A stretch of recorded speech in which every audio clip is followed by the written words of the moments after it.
You are watching Maulana Anis Bilgrami. Please subscribe. Also, don't forget to like, comment, and share. السلام عليكم ورحمة الله وبركاته.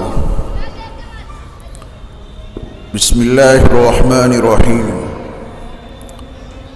الحمد لله رب العالمين والصلاة والسلام على سيد المرسلين وعلى آله وأصحابه وأزواجه وذرياته وأهل بيته أجمعين، أما بعد، فأعوذ بالله من الشيطان الرجيم. بسم الله الرحمن الرحيم. يرفع الله الذين آمنوا منكم والذين أوتوا العلم درجات. حضرات علماء کرام، مشائخ اعظام، میرے دینی اور اسلامی بھائیوں، بزرگوں، عزیز بچوں اور پردہ نشین خواتین ملت،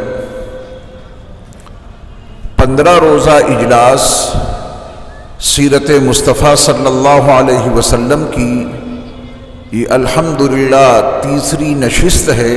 آج ہماری گفتگو کا عنوان ہے دینی تعلیم و تربیت کی اہمیت اور اس کی ضرورت۔ اللہ رب العزت نے 2 صفات کے حامل لوگوں کے درجات بلند کرنے کا وعدہ کیا ہے، جس کے اندر وہ 2 صفات ہوں گی، اللہ ان کے درجے ضرور بلند فرمائیں گے۔ پہلی صفت تو ایمان کی ہے، کیونکہ ایمان کے بغیر تو کچھ بھی نہیں،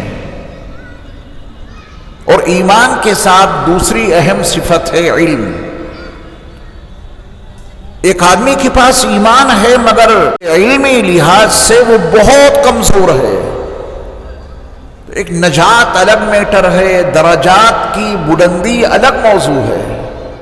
تو اللہ رب العزت نے ان ایمان والوں کے درجات کو بلند کرنے کا وعدہ قرآن میں کیا ہے کہ جنہوں نے ایمان قبول کرنے کے ساتھ ساتھ علم کو بڑی پختگی اور مضبوطی کے ساتھ میں حاصل کیا، اور انسانوں کے درمیان ان کو اولو العلم کہا گیا، اصحاب علم کہا گیا۔ ویسے تو ہر انسان کو کچھ نہ کچھ علم ضرور ہوتا ہے، ایسا کون انسان ہوگا کہ جس کو علم نہ ہو، لیکن ایک آدھے نسخے اگر کسی کو معلوم ہو جائیں تو وہ MBBS ڈاکٹر کے برابر تو نہیں ہو سکتا۔ اگر مکان کی تعمیر کے لیے کچھ لکیریں بنانے کا ہنر آ گیا تو وہ انجینئر کے برابر تو نہیں ہو سکتا۔ اسی طرح اگر کسی انسان کو معمولی درجے کا علم ہے، یہ اس صف میں شامل نہیں ہو سکتا کہ جن کو اللہ رب العزت نے اولو العلم قرار دیا ہے، اصحاب علم قرار دیا ہے۔ یرفع اللہ الذین آمنوا منکم والذین اوتوا العلم درجات۔ تم میں سے وہ لوگ جو ایمان لائے اور جن کو علم عطا کیا گیا، ایمان کے ساتھ علم میں خوب ترقی کی انہوں نے، اللہ کا وعدہ ہے کہ اللہ ان کے درجات کو بلند کرے گا۔ اس دنیا میں ہم اور آپ جو زندگی گزار رہے ہیں، ہر انسان کی زندگی کی سطح الگ الگ ہے۔ ہمارے ذہنوں کے فیصلے بھی بڑے عجیب ہو گئے۔ ہم نے اور آپ نے دیکھا کہ دنیا میں جو شخص مادی نقطے نظر سے ترقی یافتہ ہو گیا، ہزاروں گز میں اس کی عالی شان کوٹھی بنی ہے، تو کم ظرف انسانوں نے فیصلہ کر دیا کہ اللہ کی ان پر بہت مہربانی ہے، اللہ ان سے بڑی محبت کرتا ہے، تبھی تو اللہ نے ان کو اتنا بڑا مقام دے دیا۔ عالی شان گاڑیاں جن کے پاس ہیں تو لوگوں کے ذہنوں میں یہ بات آتی ہے کہ اللہ ان سے بہت راضی ہوگا، جبھی تو اللہ رب العزت نے ان کو اتنی قیمتی گاڑیاں دی ہیں۔ اولاد ترقی پذیر ہو گئی، رزق کی وسعتیں ان کو حاصل ہو گئیں، مادی اعتبار سے، دنیاوی نقطہ نظر سے بام عروج پہ پہنچ گئے۔ لوگوں کے فیصلے ہم اور آپ ان کی زبانی سنتے رہتے ہیں کہ بھئی ان پہ اوپر والا بڑا مہربان ہے، مالک ان سے بہت راضی ہے، تبھی تو اس نے رزق کی فراوانی عطا کی، اولاد میں خوب کثرت عطا کی، محلات اور کوٹھیوں سے ان کو مالا مال کر دیا، دنیا کی تمام ترقیات ان کو حاصل ہو گئی۔ یہ سوچ کہاں تک صحیح ہے؟ اس نظریے میں کہاں تک سچائی ہے؟ اس ذہنیت میں کہاں تک صداقت ہے؟ یہ دنیا کا انسان فیصلہ کر ہی نہیں سکتا تھا۔ کروڑوں درود و سلام ہو نبی آخر الزمان حضرت محمد صلی اللہ علیہ وسلم پر کہ آپ نے اپنے ایک فرمان عالی شان کے ذریعہ اس گتھی کو سلجھا کے رکھ دیا۔ نبی صلی اللہ علیہ وسلم کے ایک فرمان سے آپ دنیا کی ان تمام ترقیات کی حقیقت کو سمجھ سکتے ہیں، اور اس فرمان نبوی سے واضح ہو جائے گا کہ اللہ کن سے محبت کرتے ہیں، اللہ کی محبت کا معیار کیا ہے، اور یہ دنیا کی مادی ترقیات جن کے پاس ہمیں اور آپ کو نظر آ رہی ہیں اس کی حقیقت کیا ہے۔ رسول اکرم صلی اللہ علیہ وسلم کا یہ فرمان عالی شان مسند الامام احمد ابن حنبل میں موجود ہے۔ نبی کریم صلی اللہ علیہ وسلم نے ارشاد فرمایا کہ اللہ رب العزت نے تمہارے درمیان تمہاری عادات کو، تمہارے اخلاق کو اسی طرح تقسیم کر دیا ہے جیسے کہ اللہ نے تمہاری روزی تمہارے درمیان میں تقسیم کی ہے۔ آپ علیہ السلام نے ارشاد فرمایا کہ اللہ تعالیٰ بہت سے بندوں کو روزی میں وسعت عطا کرتا ہے، حالانکہ ان سے وہ اللہ محبت نہیں کرتا۔ دنیا بہت دے دی لیکن ان سے اللہ محبت نہیں کرتا، اور بہت سے لوگ ایسے ہیں کہ اللہ ان سے محبت تو بہت کرتا ہے مگر مادی نقطہ نظر سے وہ بہت پیچھے ہیں ان لوگوں کے بالمقابل جن سے اللہ محبت تو نہیں کرتا لیکن دنیا اللہ نے ان کو بہت زیادہ دے دی ہے۔ نبی صلی اللہ علیہ وسلم نے اپنے اس فرمان عالی شان میں یہ بات واضح کر دی کہ دنیا کی مادی ترقیات اللہ کے محبوب ہونے کی کوئی نشانی نہیں ہے۔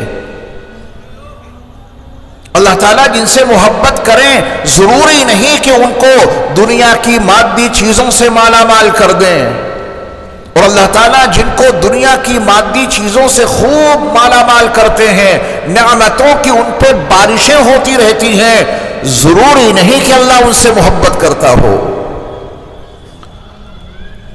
اللہ تعالیٰ جن سے محبت کرتے ہیں انہیں پھر کیا عطا کرتے ہیں؟ محبت کا معیار کس زاویے سے سمجھا جائے کہ کون سا بندہ وہ ہے جس سے اللہ محبت کرتے ہیں اور کون سے بندے وہ ہیں جن سے اللہ محبت نہیں کرتے؟ ہمارا معیار تو یہی ہے، عام طور پہ انسانوں کا زاویہ یہ ہے، انسانوں کے فیصلے مادیات کے نقطہ نظر سے ہوتے ہیں۔ دنیا جس کے پاس زیادہ ہے ہم سمجھتے ہیں کہ اللہ ان سے محبت کرتا ہے، اور جن کے پاس دنیا بہت کم ہے ہم سمجھتے ہیں کہ اللہ ان سے ناراض ہے۔ نبی صلی اللہ علیہ وسلم نے اس معاملے کو حل فرما دیا۔ آپ علیہ السلام نے اس حدیث پاک کے اور اس فرمان عالی شان کے بالکل آخر میں یہ واضح جملہ ارشاد فرمایا کہ اللہ جس کو دین عطا کر دے یہ علامت ہے اس بات کے کہ اللہ نے اس کو اپنا محبوب بندہ بنا لیا ہے۔ معیار واضح ہو گیا۔ بہت سے اس کے محبوب بندے ہیں لیکن دنیا کے اعتبار سے کمزور ہیں، دین کے اعتبار سے وہ بڑے مضبوط ہیں۔ اللہ جن سے محبت کرتا ہے اللہ ان کو دین کی نعمت سے مالا مال کرتا ہے۔ یہ دنیا فانی ہے، اس کی نعمتیں فنا ہو جانے والی ہیں، یہاں کی کوٹھیاں ایک نہ ایک دن زمین بوس ہو کر رہیں گی. یہاں کی مالداری کبھی نہ کبھی فقر میں تبدیل ہو کر رہے گی. یہاں کی صحت کبھی بیماری میں ضرور تبدیل ہو جائے گی, اور یہاں کی زندگی موت سے دوچار ہو کر رہے گی. یہاں کا عروج زوال میں بدل کر رہے گا. یہ کوئی معیار ہے ہی نہیں کہ دنیا کی نعمتیں جس کے پاس زیادہ ہوں وہ اللہ کا محبوب بندہ ہے. ہاں, جس کے پاس دین ہے, اپنے اللہ کو راضی کرنے کے لیے اپنے اللہ کے احکام کو اس کے نبی علیہ السلام کے طریقوں پر وہ پورا کرتا ہے, بس سمجھ لیجئے کہ یہ بندہ اللہ کا محبوب بندہ ہے. اللہ نے اس کو دین عطا کیا اور دین کے احکام پہ عمل کی اس کو توفیق بخشی ہے. قرآن مجید میں فرعون کے تذکرے جا بجا موجود ہیں. اللہ رب العزت نے ماقبل کی قوموں کے عروج و زوال کو قرآن مجید میں بڑی تفصیل کے ساتھ بیان کیا ہے. نبیوں کے مد مقابل آنے والے اس زمانے کے بڑے بڑے بادشاہوں کا تذکرہ ہے. مالدار ترین لوگوں نے, بڑے بڑے اونچے عہدوں پہ فائز انسانوں نے اس دور کے نبیوں اور رسولوں کی کیسی مخالفت کی, لیکن وقت نے یہ ثابت کر دیا اور قرآن مجید نے اس کا تذکرہ کر دیا کہ مادہ پرست لوگ اور دنیا کی بے شمار نعمتوں کو اپنے پاس رکھنے کے باوجود وہ کیسے ناکام ہو گئے, اور جن کے پاس کچھ نہیں تھا مگر ان کے پاس دین تھا وہ کیسے کامیاب ہو گئے. قرآن مجید میں قوموں کے عروج و زوال کو اللہ رب العزت نے اسی زاویے سے بیان کیا ہے. تو میرے ایمان والے بھائیوں, اس دنیا میں جو ہمارے شب و روز گزر رہے ہیں, کبھی بھی مادی ترقیات اور یہ دنیا کی چیزوں اور یہاں کی رنگینیوں میں ایسے نہ کھو جانا کہ دین بالکل یاد نہ رہے اور علم دین سے کوئی تعلق نہ رہے, یہ ناکامی کی زندگی ہے. یہ اللہ کے محبوب بندہ ہونے کی کوئی علامت نہیں ہے. اللہ کے مقبول بندوں کی یہ کوئی نشانی کہیں نہیں لکھی ہے. اللہ رب العزت نے اپنی محبوبیت کے لیے جن کو منتخب کیا ہے, اللہ ان کو دین کی نعمت سے مالا مال کر دیتے ہیں. تو آئیے ہم اور آپ تہیہ کریں, ارادہ کریں کہ انشاءاللہ اپنی زندگی علوم دینیہ کے حاصل کرنے پہ ضرور صرف کریں گے. علم دین کیا ہے؟ يرفع الله الذين آمنوا منكم والذين اوتوا العلم. اللہ تعالیٰ تم میں سے ایمان والوں اور علم والوں کے درجات بلند کرتا ہے. یہ علم والے کون لوگ ہیں؟ کون سا ہے وہ علم جسے علم کہا جائے اور اس علم کی بنیاد پہ درجات کی بلندی من جانب اللہ حاصل ہو؟ اس علم سے مراد کیا ہے؟ ذرا اپنے وجود پر نگاہ دوڑائیں. جب کوئی بچہ دنیا میں آتا ہے تو کس حال میں آتا ہے؟ قرآن مقدس کے 14ویں پارے میں سورۃ النحل میں اللہ رب العزت نے یہ مضمون ان جامع ترین الفاظ میں بیان کیا ہے. واللہ اخرجکم من بطون امہاتکم لا تعلمون شیئا. اللہ نے تم کو تمہاری ماؤں کے پیٹوں سے اس حال میں نکالا کہ تم کچھ نہیں جانتے تھے. انصاف سے بتائیں, یہ بیان سچائی پر مشتمل ہے نا؟ ہم اور آپ تو صاحب ایمان ہیں, اللہ کے ہر بیان پر ہمارا ایمان ہے, لیکن آپ کسی غیر مومن اور غیر مسلم شخص سے بھی پوچھیں کہ ہمارے اللہ کا بیان قرآن میں یہ ہے, تم بتاؤ یہ سچا ہے یا نہیں, تو غیر مومن اور غیر مسلم بھائی اس کی زبان ہی نہیں, اس کا ضمیر پکار اٹھے گا 100% یہ ایک سچائی ہے جو قرآن میں بیان ہوئی ہے. واللہ اخرجکم من بطون امہاتکم لا تعلمون شیئا. اللہ نے تم کو تمہاری ماؤں کے پیٹوں سے اس حال میں نکالا کہ تم کچھ نہیں جانتے تھے. جس ماں کی گود میں ہیں بچے کو نہیں معلوم ہے کہ یہ میری ماں ہے. جس باپ کے ہاتھوں میں ہیں اس بچے کو نہیں معلوم کہ اسی باپ کا خون میری رگوں میں گردش کر رہا ہے. نانی نے بڑے پیار سے بچے کو اٹھایا ہے اور بچے کو نہیں معلوم کہ میری ماں کی ماں ہے اور رشتے میں یہ میری نانی ہے. کوئی رشتہ نہیں معلوم، کچھ بھی نہیں معلوم. لا تعلمون شیئا، اللہ نے تم کو تمہاری ماؤں کے پیٹوں سے اس حال میں نکالا کہ تم کچھ نہیں جانتے تھے. یہ ایک سچائی ہے جو قرآن نے بیان کی. اس کے بعد وَجَعَلَ لَكُمُ السَّمْعَ وَالْأَبْصَارَ وَالْأَفْئِدَةَ لَعَلَّكُمْ تَشْكُرُونَ. میں علم سمجھانا چاہتا ہوں قرآن کی اس آیت کے حوالے سے. اس نے تمہارے لیے کان بنا دیے، اس نے تمہارے لیے آنکھیں بنا دی، اس نے تمہارے لیے دل بنا دیے. کانوں سے علم حاصل ہوتا ہے. اس وقت میں جو بیان کر رہا ہوں اسے آپ اپنے کانوں سے سن رہے ہیں اور آپ کے علم میں اضافہ ہو رہا ہے. یہ کان علم حاصل کرنے کا بڑا اہم اور بنیادی سبب اور ذریعہ ہے. اس سے علم حاصل ہوتا ہے. کانوں کے پردوں میں قوت سماعت تمہارے اللہ نے رکھی اسی لیے ہے کہ کانوں کے ذریعہ تم علم حاصل کرو. آنکھوں سے بھی علم حاصل ہوتا ہے. ہم اور آپ اپنی آنکھوں سے کیا کچھ نہیں دیکھتے اور جو چیز دیکھتے ہیں اس کا علم حاصل ہو جاتا ہے. یہ چیز کالی ہے، ہری ہے، سفید ہے، اونچی ہے، پست ہے، پتلی ہے، موٹی ہے. تمام چیزوں کے بارے میں علم ہمیں اور آپ کو ان آنکھوں سے حاصل ہوتا ہے. اللہ رب العزت نے علم حاصل کرنے کے ان ذرائع کا تذکرہ کیا کہ یہ کان اور یہ آنکھ اور یہ دل تمہیں اللہ نے دیے اس لیے ہیں لعلکم تشکرون، تاکہ تم میرا شکر ادا کرو. علم دین کی وضاحت اس جملے میں ہو گئی لعلکم تشکرون. اسلام نے دین اور دنیا کا علم تقسیم نہیں کیا ہے. اسلامی تعلیمات کے تناظر میں کہیں سے یہ بات ثابت نہیں کی جا سکتی ہے کہ یہ دنیا کا علم ہے اور یہ دین کا علم ہے. یہ تقسیم اسلام میں ناقابل برداشت ہے.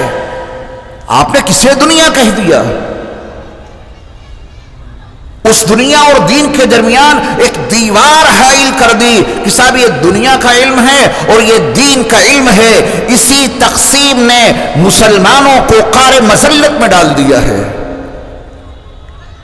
15 روزہ سیرت مصطفیٰ صلی اللہ علیہ وسلم کے اس اجلاس میں تہیہ کیجئے اور ارادہ کیجئے کہ ہم اب یہ جرم کبھی نہیں کریں گے کہ یہ دنیا کا علم ہے اور یہ دین کا علم ہے، کیونکہ قرآن و حدیث کے حوالے سے یہ تقسیم کہیں سے ثابت نہیں کی جا سکتی.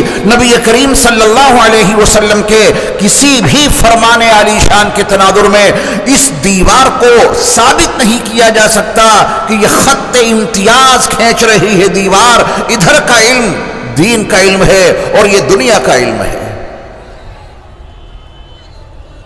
کر لیا تہیہ آپ نے کہ تقسیم ہم کبھی قبول نہیں کریں گے. علم نافع اور علم غیر نافع کی تقسیم کرتا ہے اسلام.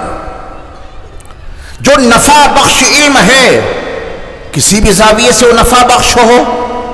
آپ کے مکان بنانے کے لیے ایک علم چاہیے جو آپ کا اچھا مکان بنانے میں نفع پہنچائے. اسلام اس کی تائید کرتا ہے. حفظان صحت، جو اللہ نے ہمیں اور آپ کو جسم دیا ہے اس کے تقاضے ہیں. حفظان صحت یہ ہماری اور آپ کی ذمہ داری ہے. ہمارا بدن صحت مند رہے یہ ہمارا اور آپ کا مذہبی فریضہ ہے.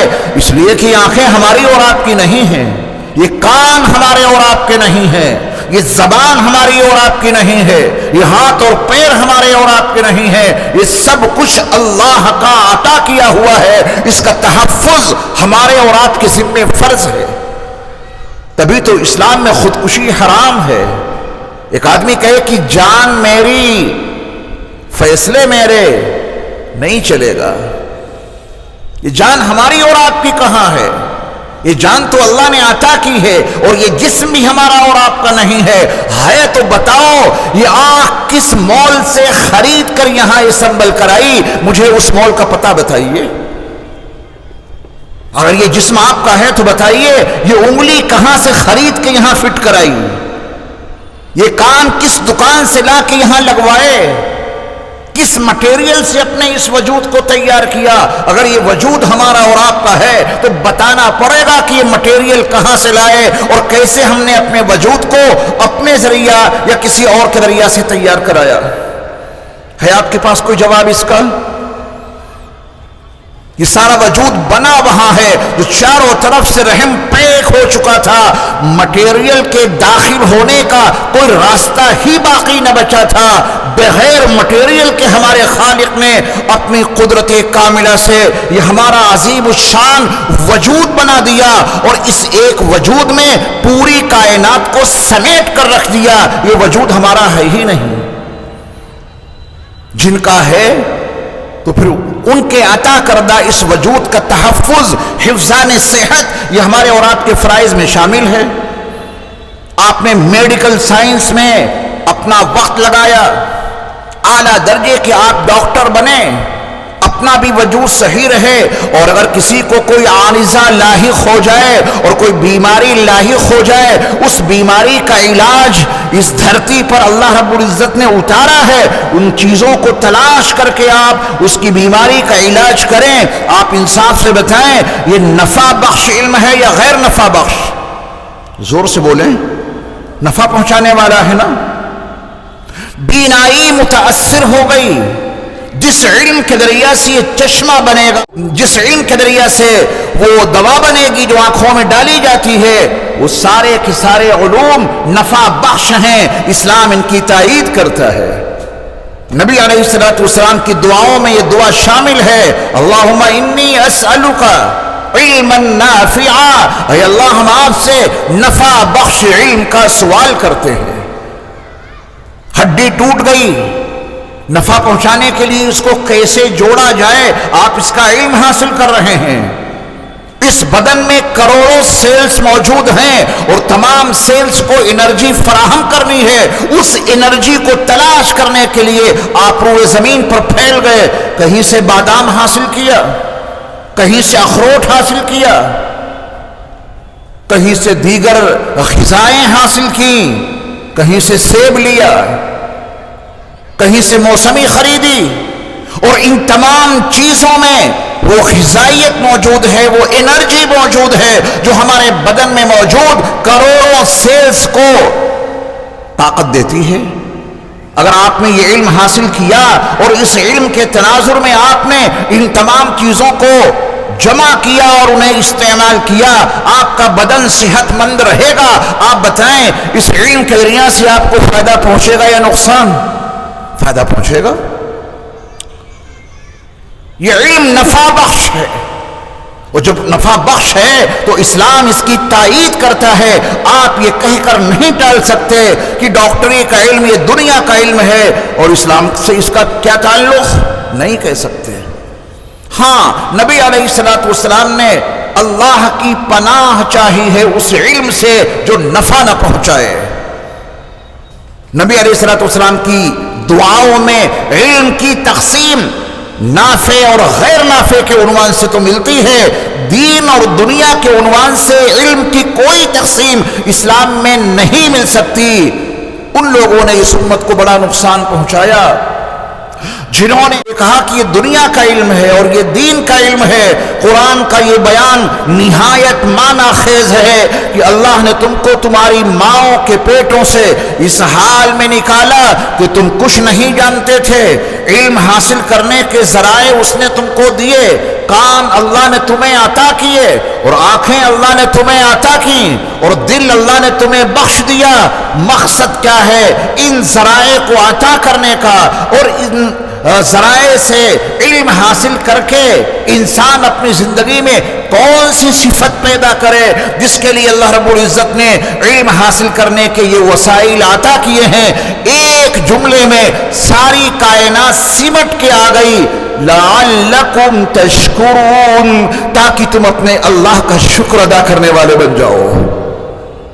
اگر آپ علم دین کو قرآن مجید کی اس آیت کے اس آخری جملے سے سمجھنا چاہتے ہیں تو اردو زبان میں اس کی ایک آسان سی تعبیر یہ ہوگی، جس چیز کا علم حاصل کر کے اللہ کی معرفت ملے اور اللہ کی معرفت حاصل کر کے اور دنیا کی اس چیز سے فائدہ اٹھا کر ہمارا دل اور ہماری زبان اللہ کے شکر میں مصروف ہو جائیں، رب کعبہ کی قسم وہ علم دنیا کا ہو ہی نہیں سکتا۔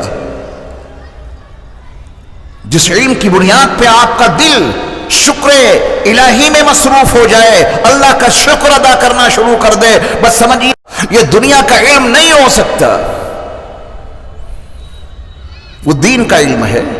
سارے علوم دین کے ہیں، وہ نفع بخش علم ہے، کیونکہ اس علم کے نتیجے میں آپ کو شکر گزاری کی صفت حاصل ہوئی ہے، غذائیں ملی اور آپ نے ان کو کھایا اور اللہ کا شکر ادا کیا۔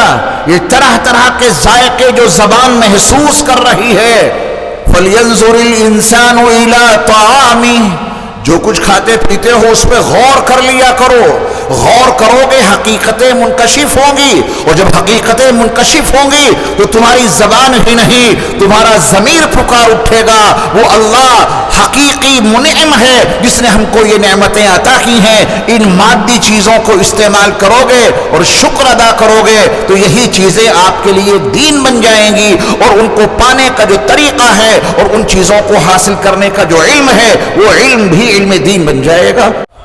تو میرے ایمان والے بھائیوں اور میری ایمان والی بہنوں، اس حقیقت کو خوب سمجھ لو، آپ کو جو علم بھی حاصل ہو اس علم کے ذریعہ اللہ کا شکر اگر ادا کریں گے تو پھر وہ علم ہمارے اور آپ کے درجات کی بلندی کا ذریعہ بنے گا۔ يَرْفَعِ اللَّهُ الَّذِينَ آمَنُوا مِنْكُمْ وَالَّذِينَ أُوتُوا الْعِلْمَ دَرَجَاتٍ، تم میں سے جو لوگ ایمان لائے اور جن کو علم عطا کیا گیا، اللہ ان کے درجات کو بلند کرے گا۔ کون سا علم عطا کیا گیا؟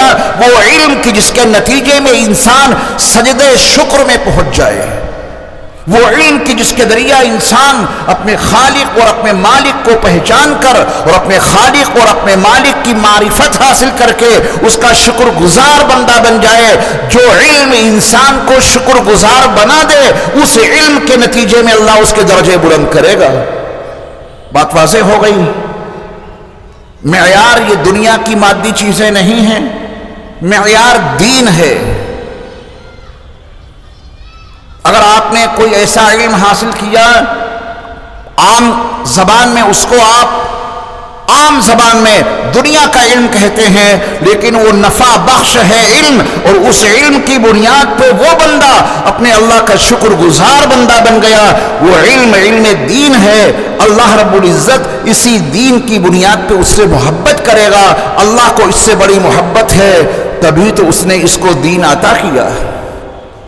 یہ دین آپ مارکیٹ میں بیٹھ کر دکانداری کرتے ہوئے اپنا سکتے ہیں، منڈی میں بیٹھ کر کاروبار کرتے ہوئے اپنے اس کاروبار کو دین بنا سکتے ہیں، دنیا کی ہر مصروفیت کو آپ دین کے سانچے میں ڈھال سکتے ہیں۔ کیا نبی کریم صلی اللہ علیہ وسلم نے اس تاجر کو جس میں دو صفات ہوں، امانت دار بھی ہو اور سچا ہو، صداقت اور امانت کی صفت سے جو تاجر مالا مال ہو، اللہ رب العزت اس کو میدان محشر میں جب عرش کے سائے کے سوا کوئی اور سایہ نہ ہوگا، اپنے عرش کا سایہ اس بزنس مین کو، اس تاجر کو عطا کرے گا جو تاجر ان دو صفات کے ساتھ مارکیٹ میں کاروبار کر رہا ہے۔ دنیا کہتی ہے کہ وہ تجارت کر رہے ہیں، میرے مصطفیٰ فرماتے ہیں کہ وہ دین پہ عمل کر رہا ہے۔ دنیا کہتی ہے کہ وہ بزنس مین ہے، قرآن و حدیث کہتے ہیں کہ یہ ایماندار اور دیندار ہے۔ آپ اپنے جس عمل کو چاہیں دین کے سانچے میں ڈھال لیں، یہ کھانا کھانا آپ کے لیے دین بن سکتا ہے، بشرطے کہ اس کھانے کو نبی کے طریقے پر کھائیں۔ شادی کرنا آپ کے لیے دین ہی بن جائے گا، بشرطے کہ اس شادی کو اپنے نبی علیہ السلام کے طریقے پر کریں۔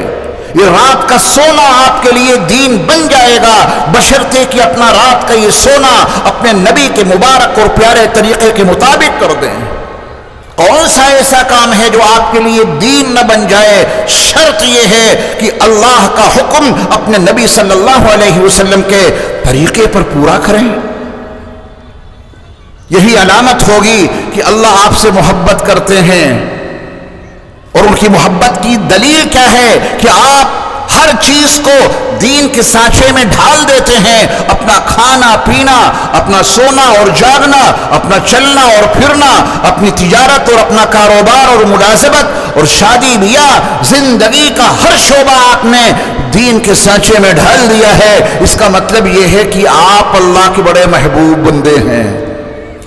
اور اگر دین کے مطابق زندگی نہ گزاری تو یہ ہزاروں گز میں پھیلی ہوئی کوٹھیاں، یہ بڑے بڑے ریزورٹ اور یہ بڑی بڑی تمام حویلیاں اور یہ دنیا کا سارا کاروبار وبال جان بن جائے گا. کیونکہ اللہ کے محبوب ہونے کی یہ کوئی علامت ہے ہی نہیں کہ دنیا بہت ساری مل جائے. صرف دنیا جو اللہ سے غافل کر دے. علم دین کے حوالے سے ایک اور آسان سی تعبیر یاد رکھیں.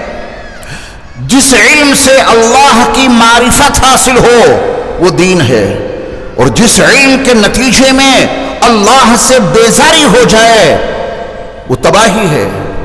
اس علم کو اسلام دین تسلیم نہیں کرتا، اس علم کو علم ہی نہیں مانتا ہے قرآن. اس لیے ہماری اور آپ کی مذہبی ذمہ داری ہے کہ اپنی زندگی کو کامیاب بنانے کے لیے علم والے بنیں، اور وہ علم وہ کہلائے گا کہ جس کے ذریعہ سے ہم اپنے اللہ کی معرفت حاصل کر کے اس کے شکر گزار بندے بن جائیں. اللہ رب العزت نے ہمیں اور آپ کو یہ قرآن مجید عطا کیا ہے. تمام علوم کا خزانہ ہے یہ قرآن. لیکن قرآن کے بارے میں صحیح مسلم میں نبی کریم صلی اللہ علیہ وسلم کا یہ فرمان عالی شان بڑی وضاحت اور صراحت کے ساتھ موجود ہے کہ آپ علیہ السلام نے فرمایا کہ اللہ رب العزت والجلال اسی قرآن کے ذریعہ بہت سے لوگوں کو عروج عطا کرتا ہے، بلندی عطا کرتا ہے، اور بہت سے لوگوں کو اللہ اسی قرآن کے ذریعہ تنزلی کا شکار بنا دیتا ہے، انہیں تباہ کر دیتا ہے، قعر مذلت میں ان کو ڈال دیتا ہے. کون ہیں وہ لوگ کہ جن کو اس قرآن کے ذریعہ سے بلندی حاصل ہوتی ہے؟ وَيَدَعُ بِهِ آخَرِينَ.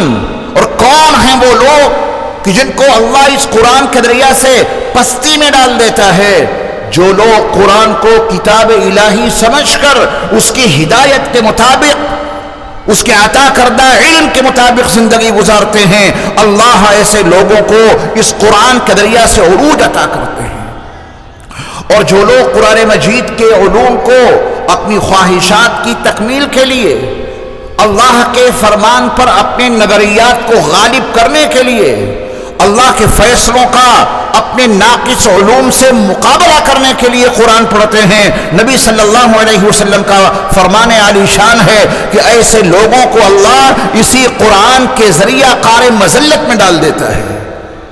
یہی وجہ ہے کہ نبی صلی اللہ علیہ وسلم نے ایک عالم اور ایک عابد کا تقابل کیا. عالم جس کو وہ علوم حاصل ہوں کہ جن کے ذریعہ اسے اللہ کی معرفت حاصل ہو، اور وہ علم اس کو شکر گزاری پر آمادہ کر دے، وہ علم اس کو اللہ کا شکر ادا کرنے پر آمادہ کر دے، یہ عالم ہے. عابد بس عبادت میں لگا ہوا ہے، اعمال میں لگا ہوا ہے، اس کے پاس فکری بلندی نہیں، اس کے پاس کائنات کی گہرائیوں اور گہرائیوں کا کوئی علم نہیں، وہ اللہ کی قدرت کے عجائب کو جاننے اور سمجھنے کی کوئی کوشش ہی نہیں کرتا. یہ زمین اور یہ آسمان اور یہ سورج اور یہ چاند اور یہ ستارے اور سیارے، ان کا تذکرہ قرآن میں موجود ہے. کیوں موجود ہے؟ اسی لیے کہ ان میں تفکر کرو اور ان میں تدبر کرو. ان فی خلق السماوات والارض واختلاف اللیل والنہار لآیات لأولی الالباب. یہ حقیقت ہے کہ گردش لیل و نہار میں، رات اور دن کے آنے جانے میں، زمین اور آسمان کی تخلیق میں عقل مندوں کے لیے نشانیاں ہیں، عقل مندوں کے لیے نشانیاں ہیں. اور وہ نشانیاں علم کے حوالے سے جانی اور سمجھی جا سکتی ہیں. پانی پہ غور کیا، جس پانی کو روزانہ ہم پیتے ہیں، یہ پانی پیتے ہیں، کبھی غور نہیں کیا اس کے بارے میں. ایک دن اور کیا تو معلوم یہ ہوا کہ یہ پانی تو 2 گیسوں کا مجموعہ ہے، ایک گیس اگر ختم ہو جائے تو دوسرا حصہ پانی کی شکل میں باقی نہیں رہ سکتا۔ پانی پہ ذرا سا غور کیا، 2 گیسوں میں کتنا تناسب ہے اور کتنا اس کے اندر توازن ہے، اللہ نے کتنی ناپ تول کر کے اس پانی کو تیار کیا ہے 2 گیسوں کے ذریعہ۔ اگر ایک گیس ذرا سی زیادہ ہو جائے تو یہ پانی زہر بن جائے، اور دوسری گیس اگر ذرا سی کم ہو جائے تو پانی اپنا وجود کھو بیٹھے۔ اس حوالے سے آپ نے پانی پہ غور کیا تو کیا آپ کی ہمت ہوگی اس پانی کے پیدا کرنے والے اللہ کا نام لیے بغیر آپ پانی پی سکیں؟ ہمت ہی نہیں ہوگی۔ اس پانی کے پیدا کرنے والے اور اس پانی کے بنانے والے اللہ کا جب تک آپ نام نہیں لے لیں گے تب تک آپ کو پانی اچھا نہیں لگے گا۔ یہی مطلوب ہے اس علم سے جو انسان کو شکر گزاری پر آمادہ کرتا ہے، اور یہی ہے وہ علم، اس علم کے حامل لوگوں کو اللہ ان کے درجات کو بلند کرتا ہے۔ یہ تفکر، یہ تدبر، یہ غور و فکر مطلوب ہے تو ایک انسان علم میں اضافہ کرتا ہے، قرآن کے حقائق کو جاننے اور سمجھنے کی کوشش کرتا ہے۔ قرآن کے معارف کو اس نے حاصل کر لیا اور اس کے مد مقابل ایک عبادت کرنے والا عابد ہے، وہ تفکر تدبر نہیں کرتا، صرف اعمال میں لگا ہوا ہے اور عبادت میں کوئی کسر نہیں چھوڑتا۔ شام سے لے کے صبح تک وہ نمازوں میں مصروف رہتا ہے، مصلی سے الگ نہیں ہوتا اور دیگر عبادات میں ہمہ وقت لگا رہتا ہے۔ علم کی نعمت سے بہت دور ہے، علم کی نعمت سے محروم ہے، عبادت تو بہت زیادہ کر رہا ہے لیکن قرآن میں تفکر تدبر کی دولت سے وہ محروم ہے۔ کروڑوں درود و سلام ہو نبی صلی اللہ علیہ وسلم پر کہ آپ نے اس عالم اور اس عابد کے درمیان خط امتیاز کھینچ دیا فوقیت کے لحاظ سے، اور چونکہ تمثیل سے تفہیم میں تسہیل ہوتی ہے، مثال دے دینے سے بات آسانی سے سمجھ میں آ جاتی ہے، تو نبی کریم صلی اللہ علیہ وسلم نے ایک مثال کے ذریعہ اس مضمون کو کلیئر کیا ہے۔ آپ علیہ الصلوۃ والسلام نے فرمایا عالم کی فضیلت، عالم کی فوقیت عابد پر ایسی ہے۔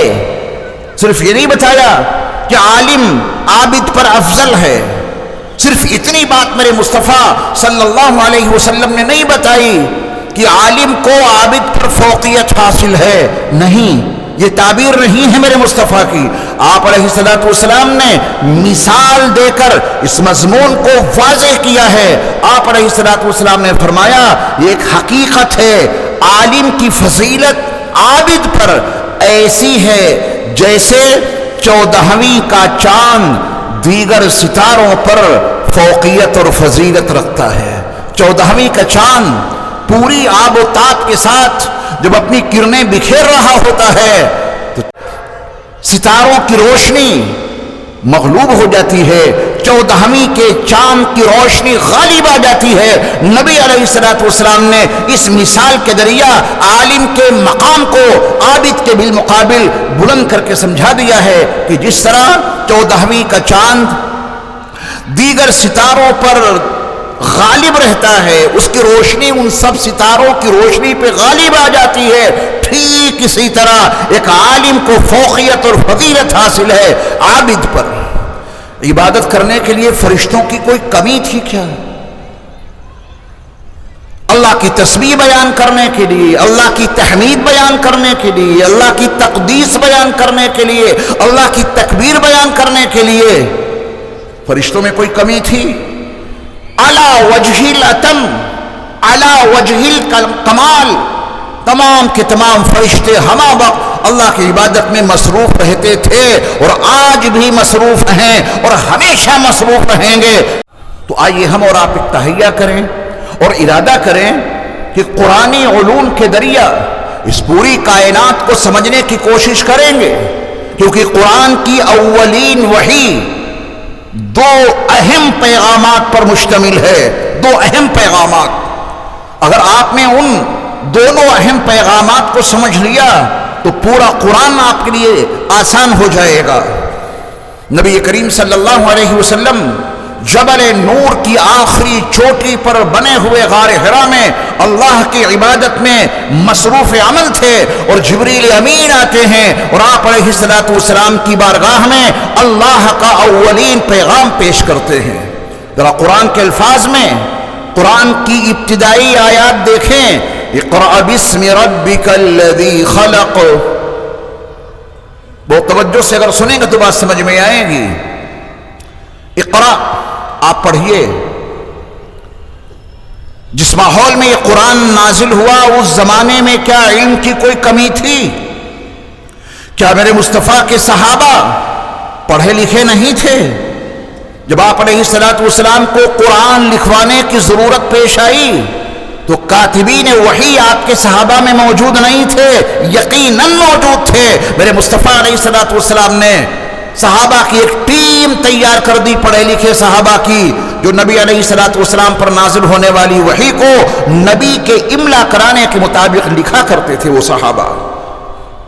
جب نبی علیہ الصلوۃ والسلام اس دنیا میں تشریف لائے، آپ روم کی ہسٹری پڑھیں، ایران کی تاریخ پڑھیں، اپنے ہندوستان کی تاریخ پڑھیں اور دیگر ممالک کو دیکھیں، کیا ان ممالک میں اس دور میں علم کی کوئی کمی تھی؟ کیا بڑے بڑے لوگ موجود تھے، اہل علم۔ قرآن نے صرف اقرا کہا ہوتا تو بات سمجھ میں آ سکتی تھی کہ پڑھائی کی قلت تھی تو اللہ نے پڑھنے کا حکم دیا۔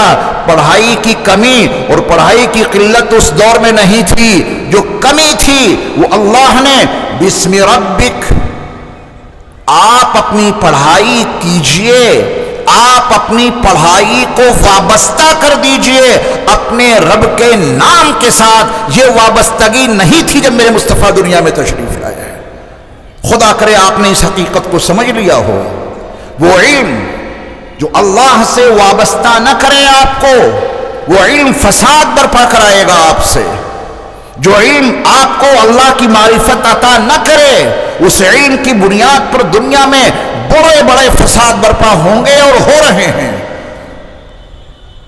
بڑی بڑی چوری بینکوں کے حوالے سے، آپ کے اکاؤنٹ کے حوالے سے یہ ان پڑھ لوگ کر رہے ہیں۔ کیا آپ کے اکاؤنٹ کا سارا پیسہ غائب ہو جاتا ہے؟ یہ ان پڑھ انگوٹھا ٹیک جاہلوں کا کام ہو سکتا ہے؟ اس کے لیے بڑے پڑھے لکھے لوگ یہ حرکت کر رہے ہیں۔ یہ اتنے پڑھے لکھے لوگ ایسا برا کام کیوں کر رہے ہیں؟ اس لیے کہ ان کی تعلیم ان کے رب کے نام کے ساتھ وابستہ نہیں ہے۔ بڑے بڑے ڈاکٹرز ہیں، آپریشن کے دوران خواتین سے زنا کر لیتے ہیں۔ اتنا بڑا doctor, M B B S, M D, اتنا بلند مقام و مرتبہ علم کے حوالے سے اسے حاصل ہے، ایک خاتون کو بے ہوش کر کے وہ اس کے ساتھ میں زنا کیوں کر رہا ہے؟ اس کا علم اس کے رب کے نام کے ساتھ وابستہ نہیں ہے۔ زندگی کے ہر شعبے میں ان علوم کو پھیلائیے اور یہ دیکھیے کہ کس کا علم اس کے رب کے نام کے ساتھ وابستہ ہے اور کس کا علم اس کے رب کے نام کے ساتھ وابستہ نہیں ہے۔ یہ قرآن کا اولین پیغام ہے۔ آپ پڑھیے، اپنی پڑھائی کو وابستہ کیجئے اپنے رب کے نام کے ساتھ، کیونکہ جو علم اللہ کے نام کے ساتھ وابستہ ہو جائے گا وہ علم آپ کے ذہن کو روشن کر دے گا، وہ علم آپ کے قلب کو منور کر دے گا۔ وہ علم جو اللہ کے نام سے وابستہ ہو جائے وہ آپ کو حقیقت میں انسان بنا دے گا۔ کروڑوں روپے پڑے ہوں گے، چوری کرنے کے تمام ذرائع اور وسائل موجود ہیں، لیکن آپ چوری میں ہاتھ نہیں لگائیں گے، چوری کرنے کے لیے اس مال کو نہیں چھوئیں گے، کیونکہ آپ کے پاس جو علم ہے وہ اللہ کے نام کے ساتھ میں وابستہ ہے اور اللہ کی صفات کا آپ کو علم ہے۔ وہ عالم الغیوب والشہادہ ہے، وہ ہر جگہ حاضر و ناظر ہے۔ کائنات کا کوئی ذرہ اس کے علم سے باہر نہیں ہے، کائنات کے ہر ذرے کو اس کا علم محیط ہے۔ آپ خلوت میں ہوں یا جلوت میں، آپ تنہائی میں ہوں یا مجمع میں، آپ دن کے اجالے میں ہوں یا رات کی تاریکی میں، وہ علم اللہ کی معرفت آپ کے اندر ایسی پیدا کر دے گا کہ گناہ کرنے سے جسم کانپ اٹھے گا، رونگٹے کھڑے ہو جائیں گے، اور اللہ کی وہی معرفت انسان کو گناہ سے باز رکھے گی۔ اقرأ باسم ربک، آپ پڑھیے اپنے رب کے نام کے ساتھ۔ آئیے ہم اور آپ تہیہ کریں اور ارادہ کریں کہ ہم جو علوم بھی حاصل کریں گے ان علوم کو اللہ کے نام سے حاصل کریں گے، کیونکہ یہ علم اللہ کی ایک صفت ہے جو اس نے اپنے بندوں کو عطا کی ہے۔ اس صفت میں برائی، اس صفت کو حاصل کرنے کے لیے گندے کام، پھر یہ علم انسان کے دل کو تاریک کر دے گا، پھر وہ علم انسان کے دل کو اندھیرے میں ڈال دے گا، اور پھر ہر گناہ کرنا اس علم کے نتیجے میں انسان کے لیے آسان ہو جائے گا۔ ذرا اس پہلی وحی کے اگلے حصے کو جس میں 2 جملے اللہ نے بیان فرمائے ہیں ان کو توجہ سے سنیے اور علم کی حقیقت کو جانیے۔ اقرأ باسم ربک الذی خلق خلق الانسان من علق، بالکل ابتدائی وحی ہے جو جبل نور کی آخری چوٹی پر بنے ہوئے غار حرا میں نبی کریم صلی اللہ علیہ وسلم پر نازل ہوئی۔ اس کے 2 موضوع ہیں، ایک کائنات، الذی خلق، پورا یونیورس، پوری کائنات، پورے عالم، تمام کے تمام جہانوں کو پیدا کرنے والا آپ کا رب ہے۔ یہ قرآن کا بنیادی موضوع ہے، پوری کائنات۔ خلق الانسان من علق، یہ قرآن کا دوسرا موضوع ہے، یعنی قرآن ان 2 موضوعات سے بحث کرتا ہے۔ ساری کائنات کا موضوع بھی قرآن ہے، ساری کائنات بھی قرآن کا موضوع ہے، اور حضرت انسان بھی قرآن کا موضوع ہے۔ یہ قرآن اپنے ان دونوں موضوعات سے بحث کرتا ہے۔ وَآيَةٌ لَهُمُ الْأَرْضُ الْمَيْتَةُ، مردہ زمین انسانوں کے لیے ایک نشانی ہے۔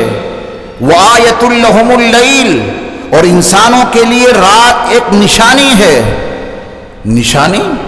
جی نشانی، یہ قرآن کا موضوع ہے، اور اللہ اپنی کائنات کے تذکرے کر کے اور اپنی مخلوقات کا ذکر چھیڑ کے ہمیں اور آپ کو اپنی معرفت عطا کرنا چاہتے ہیں۔ سنریہم آیاتنا فی الآفاق وفی انفسہم حتی یتبین لہم انہ الحق، ہم اپنی نشانیاں کائنات میں اور خود تمہارے اندر تمہیں اتنی دکھا دیں گے کہ تم پکار اٹھو گے کہ ہاں یہی حق ہے جو قرآن نے بیان کیا ہے، یہی حق ہے جو اللہ اور اس کے رسول صلی اللہ علیہ وسلم نے بیان کیا ہے۔ اس معیار کے ساتھ میں آپ کو چلنا ہوگا۔ اللہ ہمیں اور آپ کو ہدایت عطا فرمائے، سمجھ عطا فرمائے۔ دنیا کی برائی پر لگ جاتے ہیں اور یہ بھول جاتے ہیں کہ دنیا بنائی کس نے ہے۔ دنیا کس کی بنائی ہوئی ہے؟ اللہ کی۔ کسے حق ہے کہ اپنے اللہ کی تخلیق کردہ دنیا کی کوئی برائی کرے؟ یہ دنیا تو اتنی اچھی جگہ ہے جہاں اللہ نے ہمیں اور آپ کو بھیجا ہے کہ اسی دنیا سے آپ جنت بنا سکتے ہیں۔ جنت اسی دنیا سے حاصل کی جا سکتی ہے۔ جب دنیا میں یہ آنکھیں بند ہو جائیں گی، جب دنیا میں یہ انسان کا دھڑکتا ہوا دل خاموشی کی نظر ہو جائے گا، جب اس دنیا میں انسان کی رگوں میں دوڑتا ہوا لال خون پانی میں تبدیل ہو جائے گا، جب اس دنیا میں انسان کی آنکھیں پتھرا جائیں گی اور کانوں کی قوت سماعت ختم ہو جائے گی اور دماغ معاف ہو جائے گا، کیا جنت کمانے کا کوئی راستہ باقی بچے گا؟ کتنی اچھی جگہ اللہ نے ہمیں اور آپ کو بھیجا ہے، یہیں سے جنت کما لو، یہیں سے اللہ کی رضا حاصل کر لو، یہیں سے نبی کی شفاعت حاصل کر لو۔ بڑی اچھی جگہ اللہ نے ہمیں اور آپ کو بھیجا ہے۔ یہ گناہ کبھی مت کرنا کہ آپ دنیا کے کسی حصے کی برائی کریں۔ ہمارے اللہ کی تخلیق کردہ ہے یہ دنیا، اللہ بہت ناراض ہو جائیں گے اگر ان کی بنائی ہوئی دنیا کے بارے میں یہ تک کہہ دیا کہ اس کی ضرورت کیا تھی، یہ تو بیکار ہے۔ اگر اتنا جملہ زبان پر آ گیا کہ کیا ضرورت تھی ان مچھروں کو پیدا کرنے کی، خون چوس لیتے ہیں، کیا ضرورت تھی مکھیوں کو پیدا کرنے کی، کھانے کے وقت میں بہت پریشان کرتی ہیں، گندے نالے میں یہ پلنے والے گندے کیڑوں کی کیا ضرورت تھی، اور سانپ کی کیا ضرورت تھی، اور چیتوں کی کیا ضرورت تھی۔ اگر کسی نے کائنات کے کسی ایک حصے کے بارے میں یہ کہہ دیا یہ بیکار ہے تو فتویٰ کسی دارالافتاء سے نہیں، خود قرآن میں اللہ کا فیصلہ موجود ہے۔ یہ کہنے والا ایمان سے خارج ہو جائے گا، کفر کی مملکت میں پہنچ جائے گا، اس کا اسلام سے کوئی تعلق باقی نہ رہا، کیونکہ اس نے اللہ کی بنائی ہوئی چیز کو بیکار ٹھہرایا۔ ذرا قرآن کے الفاظ میں دیکھیں تو آپ کی سمجھ میں بات آئے گی۔ قرآن مقدس کے 23ویں پارے میں سورہ صاد میں اللہ کا فرمان ہے وَمَا خَلَقْنَا السَّمَاءَ وَالْأَرْضَ وَمَا بَيْنَهُمَا بَاطِلًا، یہ جتنے آسمان ہیں اور یہ زمین اور آسمانوں اور زمین کے درمیان جو کچھ بھی ہے، معلوم ہے ہمیں اور آپ کو؟ معلوم تو نہیں، لیکن ہے بہت کچھ۔ ہمارے اور آپ کے معلوم ہونے اور معلوم نہ ہونے سے کوئی فرق نہیں پڑتا۔ آسمانوں تک تو ہماری اور آپ کی رسائی نہیں ہو سکتی، لیکن آسمان ہیں کیونکہ ان کے پیدا کرنے والے نے خبر دی ہے۔ زمین پہ ہم اور آپ موجود ہیں۔ یہ جتنے آسمان ہیں اور یہ جتنی زمینیں ہیں اور ان کے درمیان میں جو کچھ بھی ہے، اللہ کا واضح فیصلہ ہے کہ ان میں سے ہم نے کسی چیز کو بے مقصد پیدا نہیں کیا۔ وَمَا خَلَقْنَا السَّمَاءَ وَالْأَرْضَ وَمَا بَيْنَهُمَا بَاطِلًا، یہ آسمان اور یہ زمین اور ان کے درمیان میں جو کچھ ہے، ان میں سے کسی چیز کو ہم نے بے مقصد بیکار نہیں بنایا۔ کون کہتا ہے کہ فلاں چیز بیکار ہے؟ یہ کس کا کہنا ہے کہ فلاں چیز بے مقصد ہے؟ قرآن کا فیصلہ ہے، اللہ کا اعلان ہے۔ ذَلِكَ ظَنُّ الَّذِينَ كَفَرُوا، یہ گمان تو کافر لوگ کر سکتے ہیں کہ فلاں چیز بیکار ہے، ایمان والا کسی ذرے کے بارے میں سوچ بھی نہیں سکتا کہ یہ بیکار ہے۔ کبھی دنیا کی برائی تو نہیں کریں گے۔ دراصل ہمارے اور آپ کے رہبر رہنمائی کرنے کے لیے کچھ لوگ ایسے آ گئے کہ جو قرآن سے واقف نہیں، ارشادات نبوی سے بالکل بے خبر، وہ اپنی سوچ کو دین بنا کر آپ کے ذہنوں پہ مسلط کر دیتے ہیں اور آپ نے سمجھا کہ یہی دین ہے۔ کبھی دنیا کی برائی مت کرنا، کائنات کے کسی ذرے کو بے مقصد مت کہنا، یہ کافروں کی سوچ ہو سکتی ہے۔ ایمان والا اپنے اللہ کی بنائی ہوئی اور اپنے اللہ کی تخلیق کردہ کسی بھی چیز کو بے مقصد اور بیکار نہیں بنا سکتا۔ یہی ہے وہ علم، اگر حاصل کر لیا درجے بلند ہو جائیں گے۔ کائنات کے ہر ذرے کا علم آپ کو اس ذرے کے پیدا کرنے والے کی معرفت عطا کر دے اور پھر آپ اس کے شکر گزار بن جائیں۔ یہی ہے وہ علم جس کا تذکرہ قرآن میں موجود ہے۔ یرفع اللہ الذین آمنوا منکم والذین اوتوا العلم درجات، اہل ایمان ہو، زیادہ سے زیادہ علم حاصل کرو، اللہ تعالیٰ آپ کے درجات کو خوب بلند کریں گے۔ یہ دین اور دنیا کے لحاظ سے علم کی کوئی تقسیم قابل قبول ہے کہ صاحب یہ دنیا کا علم ہے اور یہ دین کا علم ہے؟ اسلام نے ایسی کوئی تقسیم کی ہے؟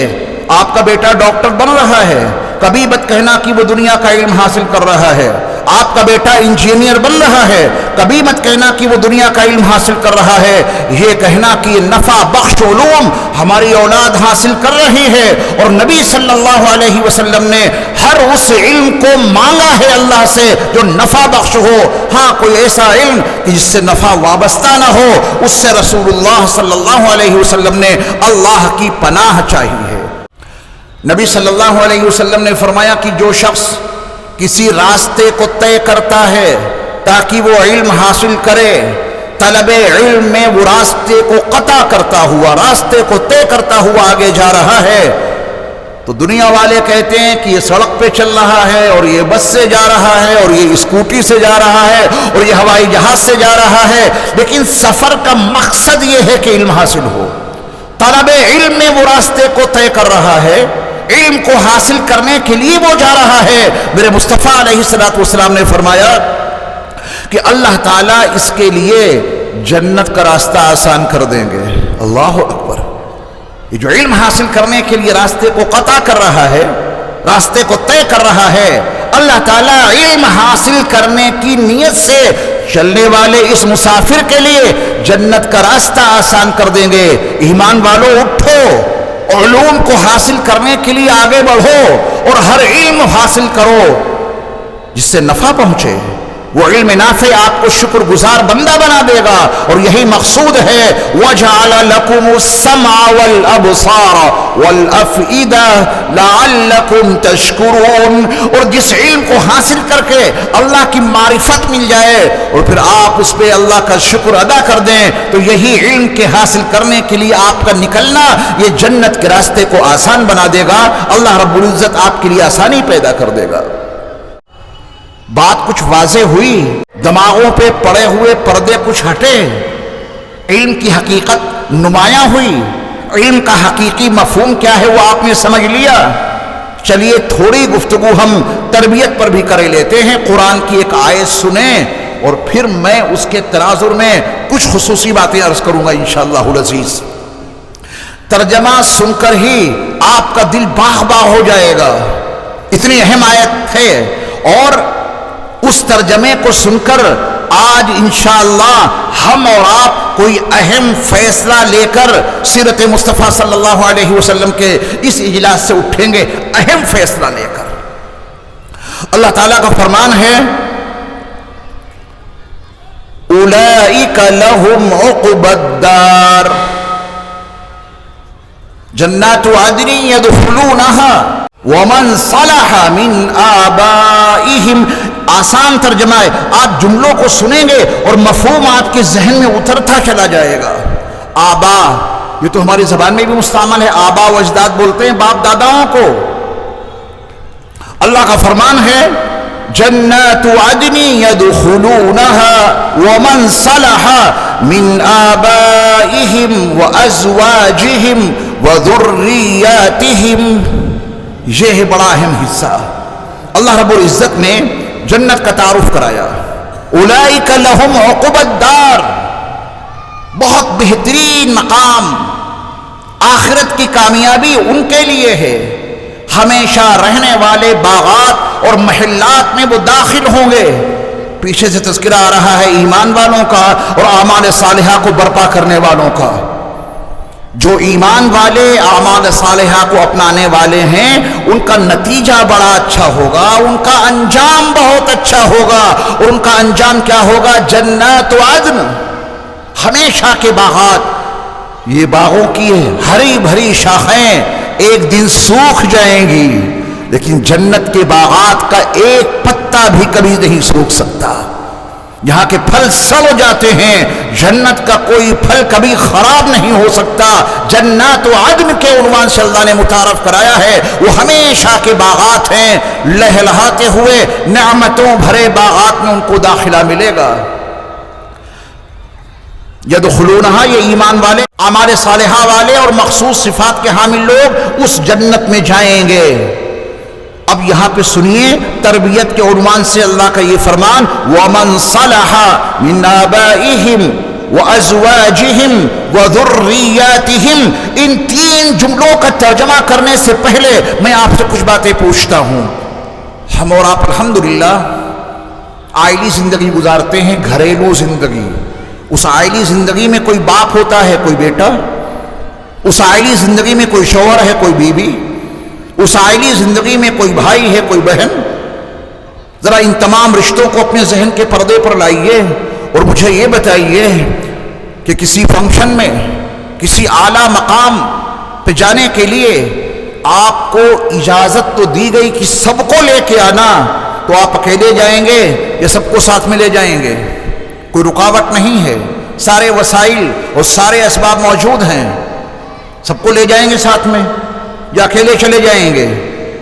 بیٹا بلکتا رہا کہ ابا حضور ہم بھی آپ کے ساتھ میں چلیں گے، آپ نے اسے چھوڑ دیا۔ بیوی تڑپتی رہی کہ شوہر نامدار میں بھی آپ کے ساتھ میں چلنا چاہتی ہوں، اور آپ نے اسے دھکا دے کے الگ کر دیا کہ تو نہیں جا سکتی۔ بڑا اچھا لگتا ہے جب پوری فیملی ایک ساتھ ہوتی ہے، پکنک کے لیے جاتے ہیں پوری فیملی ساتھ ہوتی ہے تو بڑا اچھا لگتا ہے۔ یہ بھی کوئی زندگی ہے تفرد کی، یہ بھی کوئی زندگی ہے تجرد کی، یہ بھی کوئی زندگی ہے اکیلے پن کی؟ تبھی اسلام میں رہبانیت کو ممنوع قرار دیا گیا۔ آبادی کو چھوڑ کے جنگلوں میں اللہ اللہ کرنے کے لیے مت چلے جانا، خاندان کو چھوڑ کے سمندروں کے ساحل پر بیٹھ بیٹھ کر اللہ اللہ مت کرنا، آبادیوں کو ترک کر کے پہاڑوں کے غاروں میں چھپ کر اللہ اللہ مت کرنا۔ بیوی بچوں کے ساتھ میں رہو، خاندان میں، معاشرے میں، سماج میں مل جل کر زندگی گزارو۔ اسلام معاشرتی سماجی زندگی کا علم بردار ہے، اور یہ فطرت کا عین تقاضا ہے، ہماری فطرت کا بھی یہی تقاضا ہے کہ مل جل کے رہیں۔ میرے ایمان والے بھائیوں، اس فانی دنیا میں اگر ہم اپنی پوری فیملی کے ساتھ مل جل کر رہتے ہیں، دادا کو بغیر پوتے کے اچھا ہی نہیں لگتا کہ پوتا بھی ساتھ میں ہونا چاہیے، اور نانا حضور کو نواسے کے بغیر چین نہیں پڑتا۔ شوہر نامدار جب تک اپنی رفیق حیات کو دیکھ نہ لیں، قلب کو سکون حاصل نہیں ہوتا۔ زوجہ محترمہ جب تک اپنے شوہر پہ نظر نہ جما لیں، انہیں سکون نہیں ملتا، اچھا نہیں لگتا۔ کھانا تیار رکھا ہے، شوہر نہیں آیا تو بیوی کھانا نہیں کھاتی، شوہر نامدار کا انتظار ہے۔ اس فانی دنیا میں جہاں سے یکے بعد دیگرے سب کا جانا طے ہے، یہ زمین کھا گئی آسماں کیسے کیسے، بڑے بڑے لوگ آئے اور چلے گئے، تو ہماری اور آپ کی کیا حیثیت؟ یہ حقیقت ہے نا۔ اب مجھے بتائیے کہ جنت میں اکیلے جانا چاہتے ہیں یا فیملی کے ساتھ؟ یہ ہے مسئلہ جو قرآن نے واضح کیا ہے، اور اس کا دار و مدار جس پر ہے وہ ہماری گفتگو کا آج ایک بڑا اہم موضوع ہے، تربیت۔ یہ صرف قرآن نے خبر نہیں دی ہے کہ تم نے اگر ایمان اور اعمال صالحہ والی زندگی گزاری تو اللہ تم کو ان باغات میں، ان جنتوں میں داخل کرے گا، تم کو ہی نہیں۔ وَمَنْ صَلَحَ مِنْ آبَائِهِمْ، ان کے باپ داداؤں میں سے جنہوں نے صالحیت کی زندگی گزاری، اللہ ان کو بھی ان کے ساتھ شامل کر دے گا۔ وَمَنْ صَلَحَ مِنْ آبَائِهِمْ، اور آگے فرمایا کہ وَأَزْوَاجِهِمْ، اگر بیوی ہے اور اس کا شوہر نیک بن کر زندگی گزارتا رہا تو اللہ اس شوہر کو اس نیک بیوی کے ساتھ جنت میں ضرور رکھے گا، اور اگر شوہر پہلے چلا گیا اور وہ نیکی کی زندگی گزارتا رہا اور اس کی بیوی بھی نیک رہی تو اللہ اس کی بیوی کو اس کے ساتھ ضرور شامل کرے گا۔ وَمَنْ صَلَحَ مِنْ آبَائِهِمْ، یہ وَمَنْ صَلَحَ کی قید لگی ہے، ورنہ جدائیگی ہو کر رہے گی۔ شوہر جنت میں ہے، بیوی جہنم میں ہے، باپ جنت میں ہے، بیٹا جہنم میں ہے، بیٹا جنت میں ہے، باپ جہنم میں ہے، پوتا جنت میں ہے، اور دادا جہنم میں ہے، اور دادا جنت میں ہے، اور پوتا جہنم میں ہے۔ یہ ہو کر رہے گا۔ اللہ نے فرمایا کہ اپنی زندگی کو نیکیوں والی زندگی بناؤ، تمہیں بھی جنت ملے گی۔ وَمَنْ صَلَحَ مِنْ آبَائِهِمْ، جو آباء و اجداد ہیں ان میں سے جو نیک لوگ ہوں گے ان کو بھی تمہارے ساتھ میں شامل کر دیا جائے گا۔ وَمِنْ أَزْوَاجِهِمْ، شوہروں کے ساتھ ان کی بیویوں کو، بیویوں کے ساتھ ان کے شوہروں کو اللہ جنت میں ضرور جمع کرے گا، لیکن شرط ہے وَمَنْ صَلَحَ، نیکی ہونی چاہیے، صالحیت والی زندگی ہونی چاہیے۔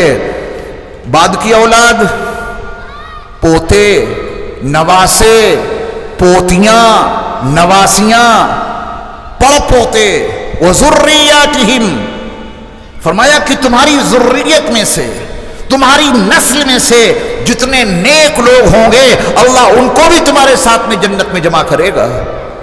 اگر یہاں کی زندگی ہمیں اجتماعی زندگی اچھی لگتی ہے، گھر کے تمام افراد مل کر یہاں رہنا چاہتے ہیں اور بہت اچھا لگتا ہے یہاں کی عائلی زندگی اور یہاں کے مل جل کر گزاری جانے والی زندگی اگر بہت اچھی لگتی ہے تو پھر جنت میں بھی اگر یہی کچھ چاہتے ہو تو خود بھی نیک بنو اور اپنی اولاد کو نیک بناؤ، تبھی ساتھ رہ سکتے ہو۔ یہ خبر نہیں ہے کہ ان کو بھی جنت ملے گی، یہ اطلاع نہیں ہے کہ ان کو بھی جنت ملے گی، بلکہ اس اطلاع کے ساتھ اور اس خبر کے ساتھ اللہ نے ہمیں اور آپ کو ذمہ داری دے دی ہے تربیت کرنے کی۔ بات واضح ہوئی؟ یہ خبر نہیں ہے بلکہ اس خبر میں ہماری اور آپ کی ذمہ داری کو بتایا گیا ہے۔ جنت کے طلبگاروں، جنت کے کام کرو۔ وَسَارِعُوا إِلَى مَغْفِرَةٍ مِّن رَبِّكُمْ وَجَنَّةٍ عَرْضُهَا السَّمَاوَاتُ وَالْأَرْضُ أُعِدَّتْ لِلْمُتَّقِينَ، یہ جنت متقیوں کے لیے بنائی گئی ہے۔ تقوی والی زندگی گزارو، تمہیں بھی جنت ملے گی۔ وَمَنْ صَلَحَ مِنْ آبَائِهِمْ وَأَزْوَاجِهِمْ وَذُرِّيَّاتِهِمْ، ان تین طبقوں کا تذکرہ کر کے اللہ نے ہمیں اور آپ کو ذمہ داری دے دی ہے۔ اولاد بہک گئی، اس کو سمجھانے اور راہ راست پر لانے کی کوئی کوشش نہیں کی تو پھر حشر کیا ہوگا؟ باپ جنت میں ہے اور اس کا بیٹا جہنم کے دہتے ہوئے شعلوں میں تڑپ رہا ہے اور بلک رہا ہے، اور یہ باپ اپنے اس بیٹے کی کوئی مدد نہیں کر سکتا۔ اگر دنیا میں ساتھ چاہتے ہو، دنیا میں بیٹے کو کوئی تکلیف پہنچ جائے، اس کے مداوے کے لیے کیا کچھ نہیں کرتے ہو، قبل اس کے کہ یہ رشتے وہاں ٹوٹیں، کچھ جنت میں اور کچھ جہنم میں، قبل اس کے کہ الگ الگ ہو جائیں، اس سے پہلے وہاں ایک ساتھ رہنے کا انتظام اسی دنیا میں کر لو۔ خود بھی نیک بنو، خود پہلے اپنی فکر لو۔ میں قرآن کی 2 آیتیں کوٹ کرتا ہوں، اس کے بعد دعا ہو جائے گی۔ یا ایھا الذین آمنوا علیکم انفسکم، یہ پہلی ذمہ داری ہے۔ ایمان والو اپنی فکر لو، ایمان والو بولو اپنی فکر لو۔ ہوائی جہاز کا آپ سفر کرتے ہیں، وہاں ہدایات آتی ہیں، اندر ہوائی جہاز کے اندر اگر آکسیجن کی قلت ہو جائے، اوپر سے ایک ماسک ٹپکے گا، گرے گا، آٹومیٹک طور پہ ہدایت یہ دی جاتی ہے، یہ ماسک پہلے خود لگاؤ، دوسروں کی سہایتا بعد میں کرو۔ بچہ ہے اس کے بعد میں ماسک لگانا، کوئی معذور ہے اس کے ماسک بعد میں لگانا، پہلے اپنی فکر لو۔ کیوں؟ اگر دوسرے کے ماسک لگانے کے ماحول میں خود ماسک نہ لگا کر اپنی زندگی سے ہاتھ دھو بیٹھے تو دوسرے کی مدد کیا کریں گے؟ اس لیے ہدایت دی جاتی ہے۔ اگر آپ اس کو فطرت کے قانون کی روشنی میں دیکھیں تو قرآن نے اسی فطرت کی ترجمانی کی ہے۔ یا ایھا الذین آمنوا علیکم انفسکم، اے ایمان والو تم اپنے بارے میں فکر مند ہو جاؤ، اپنی فکر لو کہ تمہاری زندگی کس ڈگر پہ جا رہی ہے۔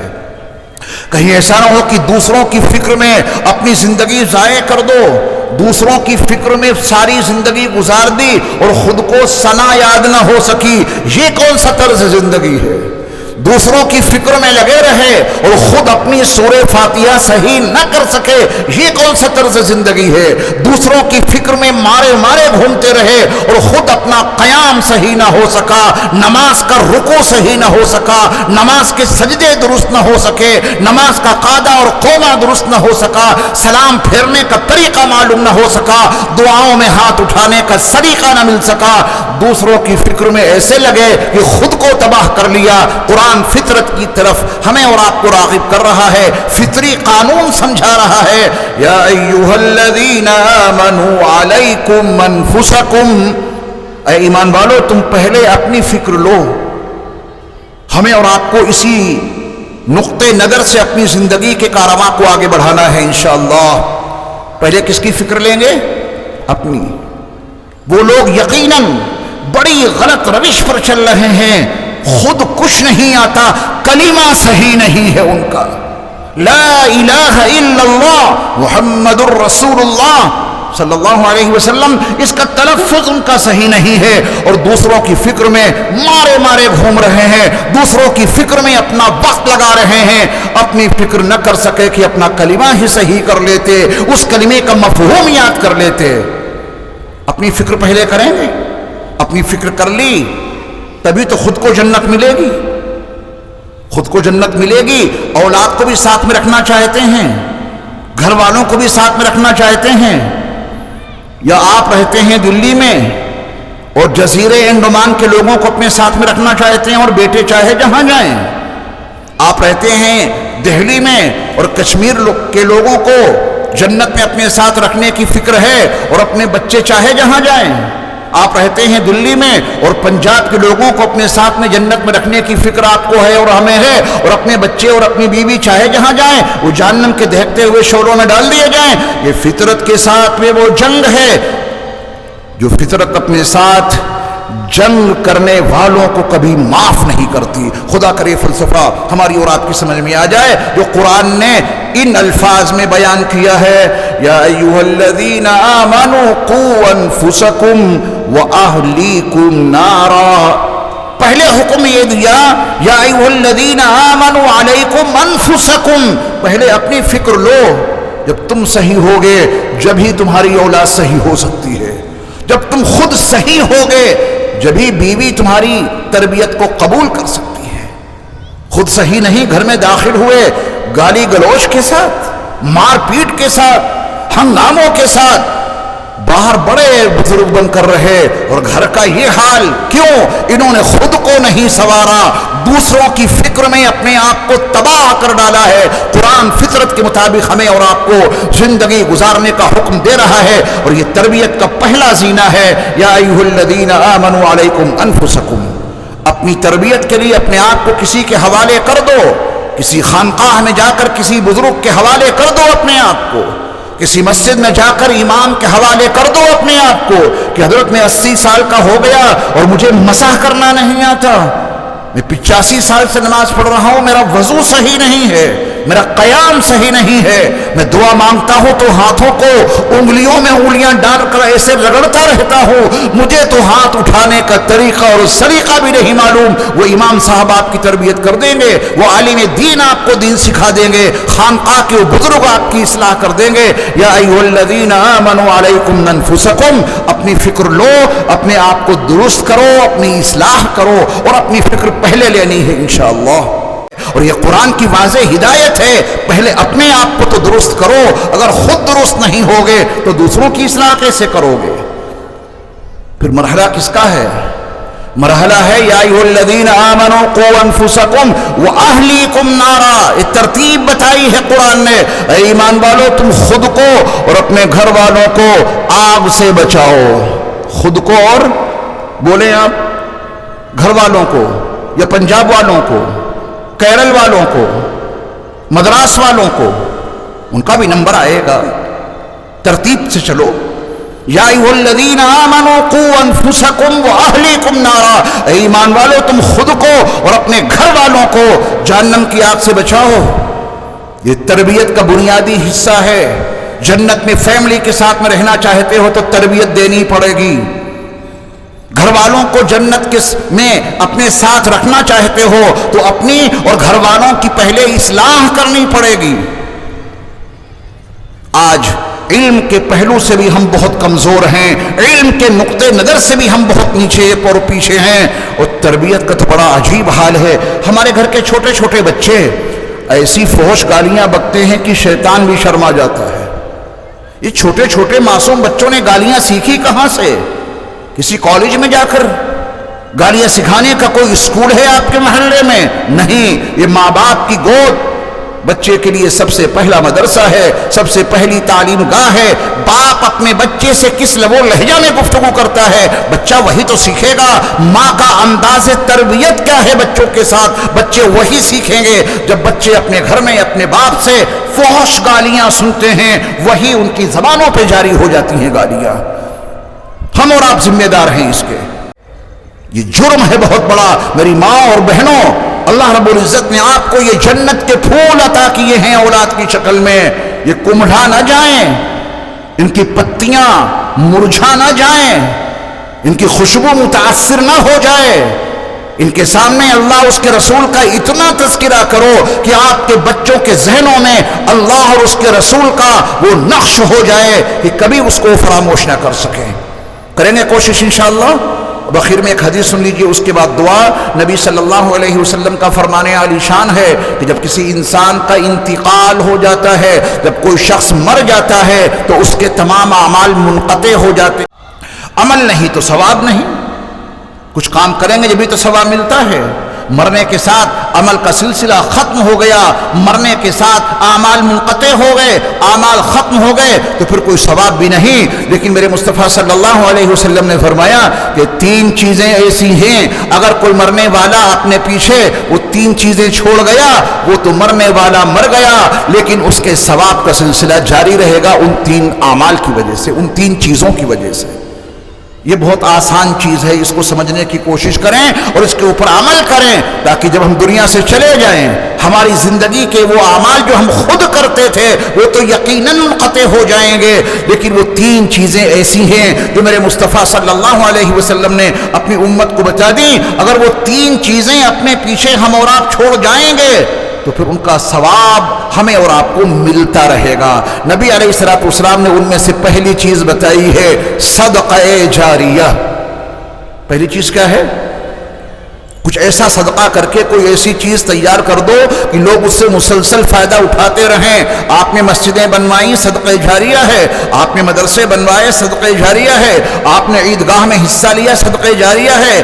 آپ نے کوئی ایسا کام کر دیا جس سے ہر شخص فائدہ اٹھا رہا ہے، یہ صدقہ جاریہ ایسا ہے کہ ہم اور آپ تو دنیا سے چلے جائیں گے، مگر اس مسجد اور اس مدرسے اور اس عیدگاہ اور بھی دیگر کام ہیں، وہ جب تک باقی رہیں گے ہمارے اور آپ کے نام اعمال میں ان کا ثواب لکھا جاتا رہے گا. مسجد آپ نے بنوائی، فرش آپ نے بنوایا، اس فرش پر جتنے لوگ سجدہ کریں گے سجدے سے ان کو ثواب ضرور ملے گا. اللہ آپ کو بھی ان کے سجدوں کا ثواب ضرور عطا کرے گا، کیونکہ آپ نے صدقہ جاریہ کی شکل میں یہ عمل چھوڑا ہے اپنے پیچھے. بات واضح ہو گئی. آپ علیہ الصلوۃ والسلام نے فرمایا یا ایسا علم چھوڑ کے گیا ہے کہ بعد والے اس کے علم سے فائدہ اٹھا رہے ہیں. مرنے والا مر گیا لیکن اس نے علوم کا ذخیرہ کتابی شکل میں کسی بھی طرح اس نے شاگردوں کو تیار کیا، شاگردوں کو حافظ بنایا، عالم بنایا، مفسر بنایا، محدث بنایا، علم دین ان کو عطا کیا. مرنے والا تو مر گیا، اس کے لاکھوں ہزاروں شاگرد ہیں، ان کا جو علم آگے بڑھ رہا ہے ان کو تو ثواب مل ہی رہا ہے. اللہ مرنے والے کو بھی اس کے ثواب میں ضرور شامل کریں گے، کیونکہ اسی کے علوم سے ان کو فائدہ پہنچ رہا ہے. اگر زیادہ پڑھے لکھے نہیں ہیں اور اس قابل نہیں ہیں کہ آپ اپنا علم کسی کو دے سکیں، زبردستی مت دینا. آج کل یہ بھی ایک بڑا مسئلہ بنا ہوا ہے، لوگ زبردستی علم دینا چاہتے ہیں. لوگ کہتے ہیں بھئی ہم تم سے نہیں سیکھنا چاہتے ہیں، خود تمہیں کچھ نہیں آتا جاتا، تم تو ہم سے بھی بدتر ہو علم کے لحاظ سے. ہمیں کم سے کم نماز کے فرائض یاد ہیں، وہ تو تمہیں یاد نہیں. ہمیں نماز کی شرائط یاد ہیں، نماز کی 51 سنتیں یاد ہیں، نماز جنازہ ہمیں یاد ہے، تم سنا دو ہمیں. وہ کہتے ہیں کہ ہمیں کچھ یاد ہو یا نہ ہو ہم تمہیں ضرور سنائیں گے. ایسے زبردستی سکھانے والوں کا بڑا برا حشر ہوگا. سکھاؤ وہ جو معلوم ہو، بتاؤ وہ جس کی سند صحیح ہو، علم اس کا دو جو خود آپ اس کو یقینی طور پہ جانتے ہوں. کریں گے کوشش انشاءاللہ العزیز. اگر علم نہیں ہے تو زبردستی سکھائیں گے نہیں. پھر ایسا کرنا، معتبر علماء سے مشورہ کر کے معتبر کتابیں اپنے پیسوں سے خرید کر مدارس اسلامیہ کے طلباء کو پہنچا دینا. وہ مدارس کے طلباء ان کتابوں کو جب تک پڑھیں گے، مدارس کے وہ طلباء جب تک ان کتابوں سے علم حاصل کریں گے، آپ کو اس علم کا فائدہ پہنچتا رہے گا مرنے کے بعد. اس کے بعد جو ہمارے موضوع سے متعلق ہے حدیث کا آخری حصہ، اس کو سن لیجئے. نبی صلی اللہ علیہ وسلم نے فرمایا یا ایسی اولاد چھوڑ کر مرا ہے کہ اس کے مرنے کے بعد اس کی نیک اور صالح اولاد اس کے لیے اللہ کی بارگاہ میں دعا کرتی رہتی ہے. مرنے والا تو مر گیا، اولاد نیک اور صالح چھوڑی ہے. ایک چھو منتر سے اولاد نیک اور صالح بن جائے گی. مرتے وقت میں بیٹے کو بلایا، اس سے وہ نیک بن جائے گا. اولاد کو نیک بنانے کے لیے جہد مسلسل، سعی پیہم، لگاتار کوشش کرنی ہوگی. بچپن سے لے کے جوانی تک اور جوانی سے لے کے اخیر تک جو ممکن طریقہ ہو اپنا کے اولاد کو نیک اور صالح بنانے کی کوشش کریں. یہ وہ قیمتی سرمایہ ہے کہ ہم اور آپ تو دنیا سے چلے جائیں گے، یہ نیک اور صالح اولاد جب ہمارے اور آپ کے لیے اللہ کی بارگاہ میں دعا کے لیے ہاتھ اٹھائے گی تو اللہ اس نیک اور صالح اولاد کی دعاؤں کی برکت سے اس مرنے والے باپ کو ثواب ضرور عطا کرے گا. سلسلہ جاری رہے گا. لیکن یہ اولاد ایک دن میں تو نیک نہیں بنے گی. اس کی صحیح تعلیم کا انتظام ہو، اس پہ صحیح محنت کی جائے، اس کی تربیت کی جائے تو یہ نیک اور صالح اولاد بھی ہمارے اور آپ کے مرنے کے بعد ثواب کا ذریعہ بنے گی. اس کی نیک دعائیں ہمیں اور آپ کو فائدہ پہنچائیں گی. اللہ کی بارگاہ میں اس کے اٹھے ہوئے ہاتھ اور اللہ سے مانگی جانے والی دعائیں ہمارے حق میں قبول ہوں گی.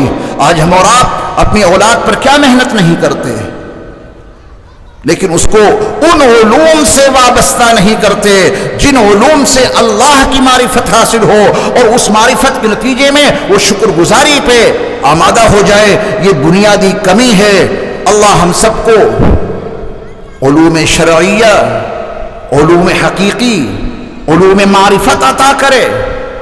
جس سے ہم اللہ کو پہچانیں اور اللہ کا شکر گزار بندہ بن کر زندگی گزاریں، اور اللہ تعالی ہم سب کی تربیت فرما دے، ہم اپنی اصلاح کرنے والے بن جائیں، اپنے گھر والوں، اپنے متعلقین اور اپنی آل اولاد کی اصلاح اور تربیت کرنے والے بن جائیں، تاکہ جس طرح اس دنیا میں ہم ایک ساتھ زندگی گزار رہے ہیں اسی طرح اللہ ہمیں جنت میں بھی ساتھ نصیب فرمائے۔ اولئک لہم عقبی الدار جنات عدن يدخلونها ومن صلح من آبائهم وازواجهم وذرياتهم، اور منظرنامہ بڑا اچھا ہو جائے گا، سارے فیملی کے لوگ، سارے گھر والے جنت میں بیٹھے ہیں، فرشتے آئیں گے، والملائکہ يدخلون علیہم من کل باب، جنت کے ہر دروازے سے فرشتے داخل ہوں گے۔ جنت کے 8 دروازے ہیں، ہر دروازے سے جنت میں فرشتے داخل ہوں گے۔ کیا پیغام لائیں گے؟ قرآن نے بتایا کہ جنت کے ہر دروازے سے وہ فرشتے داخل ہو کے کہیں گے سلام علیکم بما صبرتم، اے جنتیوں دنیا میں تم نے صبر کی زندگی گزاری ہے، تم پر سلام ہو، ہمارا سلام قبول کرو، تم نے دنیا میں جو صبر والی اور برداشت والی زندگی گزاری ہے جس کے نتیجے میں اللہ نے تم کو یہ جنت عطا کی ہے، ہمارا بھی سلام قبول کر لو۔ فنعم عقبی الدار، کتنا اچھا انجام ہے ان لوگوں کا جنہوں نے صالحیت والی زندگی گزاری، خود صحیح راستے پر چلے اور اپنے متعلقین کو بھی اور اپنے خاندان والوں اور اپنے گھر والوں اور اپنی اولاد کو بھی صحیح راستے پر لانے کی ہر ممکن کوشش کرتے رہے۔ اللہ مجھے اور آپ کو کہنے سننے سے کہیں زیادہ عمل کی توفیق عطا فرمائے۔ وآخر دعوانا ان الحمد للہ رب العالمین۔